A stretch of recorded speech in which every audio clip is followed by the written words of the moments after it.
This is my out of the home theater review for Predator Badlands on 4K digital streaming. This is not going to be a review on how good or bad the movie is. I'm just going to go over my thoughts on the audio and video quality. Now let's go over a few tech specs. This movie was shot in 4.5K. It's got a 4K DI. It's rated PG-13. Runtime is 107 minutes. Aspect ratio is 239:1, and the audio is in Dolby Atmos. Now, before we get into it, if you do not know what the Dolby Atmos Object Viewer is, you can find a link down below in this video's description that tells you all about it, what it does, and where you can get it. You can also find a list of all the gear that I use for these 4K reviews down there as well. Now, if history has anything to tell us about the current state of Disney movies on 4K digital streaming, 4K Blu-rays, is that the audio and video quality, especially the audio quality, used to be really bad in the past. But lately, with the past few Marvel movies, and especially coming off of Tron Ares, which should now be available on 4K Blu-ray by the time you see this video, they can deliver a knockout audio mix.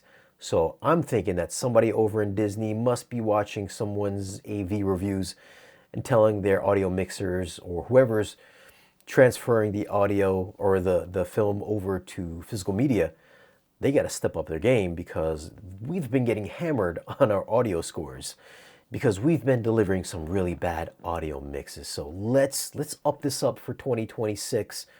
Let's give our fans some really good Atmos mixes. And this one, again, just like Tron Ares, is no exception. Now, coming in at 3 minutes and 3 seconds, we get our first battle with the Predator against his older brother. In this scene, you'll see both of our Predators swinging their plasma swords, slashing through the air, and you'll hear the swords kind of swooshing throughout the front stage from left to right, vice versa. Also in the surround channels as well, kind of swooshing from back to front. There's also a lot of jumping around, so you mix that in with a really big bombastic score, you've got a full-on dynamic mix that will utilize all of your available speakers. Next up is at 14:07, we have the ship which is crashing to the planet. I think it's called Jenny or Getty or something like that. We've got the Predator ship. It's flying through the air, crash landing to this planet, and you will hear just the wind whooshing by you from the front all the way to the back speakers. You're going to hear the crackling of glass overhead in the front stage, little things bouncing off the interior cockpit of the ship, and it's kind of ricocheting in the cockpit, which gives you that sense of space that you are inside the ship with the Predator.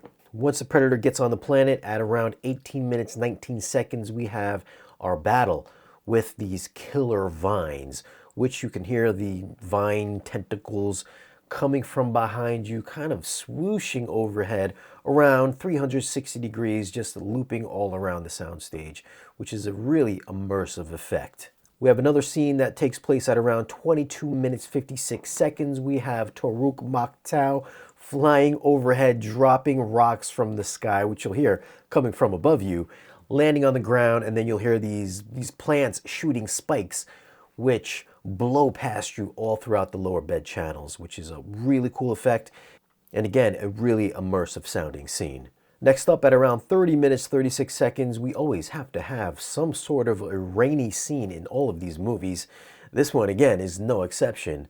So here we are, we've got three of our main characters sitting inside of a cave. You'll hear the rain kind of ricocheting, bouncing off of the outside of the cave, so you'll hear a really slight reverberation echo throughout the top channels, which gives the sense of space and the spaciousness of this cave a really good immersive feel. And then moving on from that subtlety, in at 35 minutes and 42 seconds, every time this creature stomps on the ground, it is almost like the Jurassic Park foot stomps. So you will feel your floor just vibrate from underneath you every time you get these big stomping footsteps. And this happens quite a bit throughout this movie, not only from this specific animal, but there's other animals in this movie where it just has these big grandiose footsteps that will just rock your entire house. So the bass response can dig pretty deep in this movie. I don't think it's going to reach infrasonic levels, at least not on this digital stream that I watched on iTunes. But I'm going to say I'm probably getting around 20 hertz, 25 hertz of really hard-hitting, deep response in my space. Of course, your response is going to be different for your room, depending on how you have your subwoofer setup and what kind of room gain you get. But from my experience in this with this movie, I am getting some rather really nice deep bass, especially for these really big action scenes. Now, bass isn't always there when you think it's going to be there. Of course, you have giant kaiju running across the landscape. Yeah, you're going to feel that.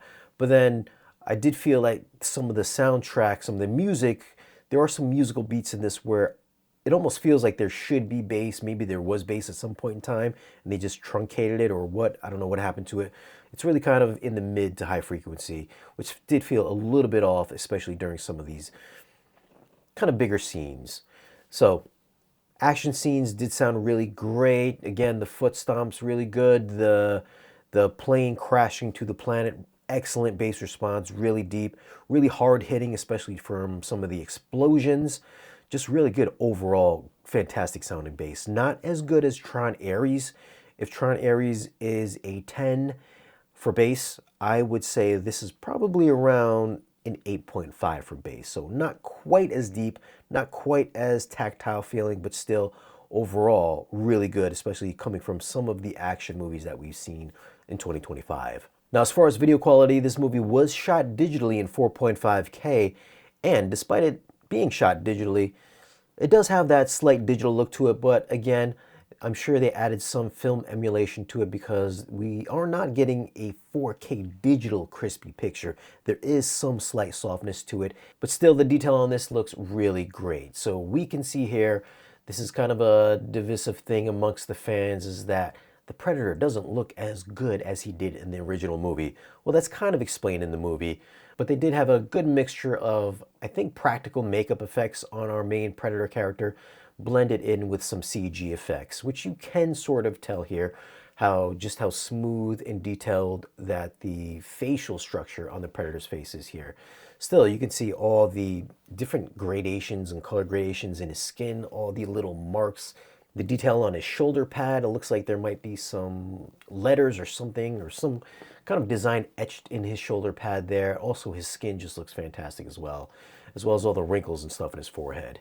And again, here's another shot with Elle Fanning. You can see, obviously, Elle Fanning is a real person. And then we have the Predator, which does look definitely more CGI than he did in the previous shot. So some shots are a little bit hit and miss, but I think for the most part, I did think that he looked really convincing throughout most of the movie. Now, we do have some CG creatures in this, which just do look straight up like a cartoon. Still really nice detail on this creature design, but this movie does rely heavily on CG, not only in the creature designs with this little guy, the bigger kaiju as well in the movie are really heavily CG. And then, of course, we have some of the landscape here of whatever planet they're on. Again, this does look slightly more cartoonish, especially in this shot. When it is in motion, it does look a bit better, especially as they softened it up by adding some film emulation. It does look a little bit convincing, but overall, there is a big mixture of CG and practical effects throughout this entire movie, which sometimes works and sometimes it just doesn't. Now, as far as color palette, as we can see here, this does have a somewhat muted color palette, very reserved looking, nothing that's going to be bold, vivid, vibrant looking whatsoever, except for some of the reds and the explosions. But here we can see how muted the greens are. The next shot here, we can see we have a nice teal color palette here. Still a little bit more reserved, more muted, especially with the darker teals and grays in the shadowy parts of the image here. So throughout this movie, we're not going to get a lot of HDR bright vibrancy. And if you are watching this on a digital stream, specifically iTunes, this does have a max CLL of 1061 and a max FALL of 296. So the movie does have some really nice bright specular highlights, as we can see here with the shoulder laser.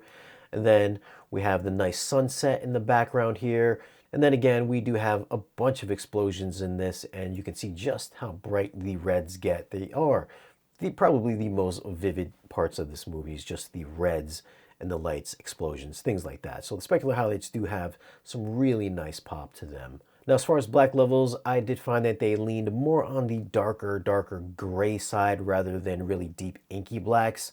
Some shots do have better black levels than other, but overall I did find that the black levels did edge more on the grayer side. So overall, as a whole, I thought this was a really nice looking presentation.